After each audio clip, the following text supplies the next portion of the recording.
जे तुमको मु डाकिली किसी विषय आलोचना करने किसी कथा आलोचना आम करूँ कहली मोर पीरियड है मोर पीरियड भी तो लिखी जहाँ जहाँ आलोचना है कौन कौन है से समय ओडिशा राजनीति प्रति जहाँ आकलन थिला मो संगे से किसी मते परामर्श देले किसी कथा में मौलिक कथा आलोचना है गोटे पुराना कथा मन पकाउछ जेते बेले आदरणीय आजिर विरोधी दल नेता ओडिशा को आसिले भारतीय जनता पार्टी से प्रमुख भूमिका रखिଥିଲା 1997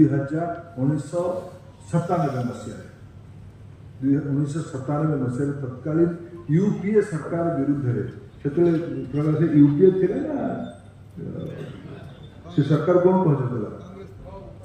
ना ना सेटा थिला मिलित माने देवगौड़ा से सरकार कौन कहला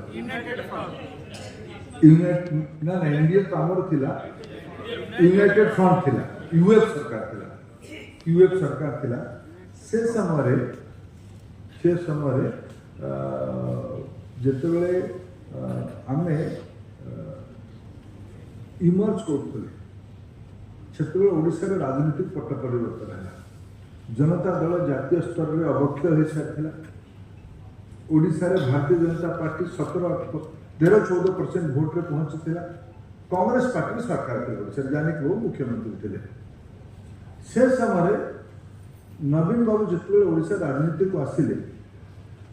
भारतीय जनता पार्टी संगे मेंट है विजु जनता दल तैयारी है से जानी कि वो गोटे कथा करते से कथा थिला जे ये जड़े नोविस से प्रसंग उठे ओडिया भाषा संस्कृति जान नथबा लोक केमती ओडिशा नेतृत्व करिवो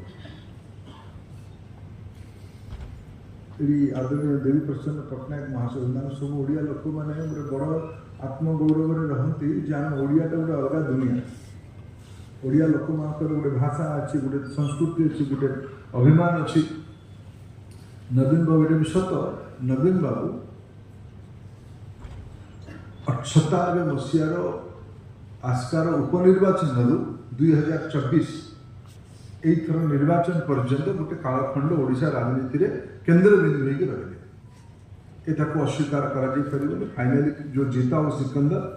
ओडिया लोक मैंने पसंद करते से जीतिले से आम सांगे थी के बाहर रही आम के परास्त कर प्रमुख भूमिका ग्रहण करूँ किंतु पूरा कालखंड भितर किछि वर्ष आम सांगे भी थिलु मोर मन गोटे प्रश्न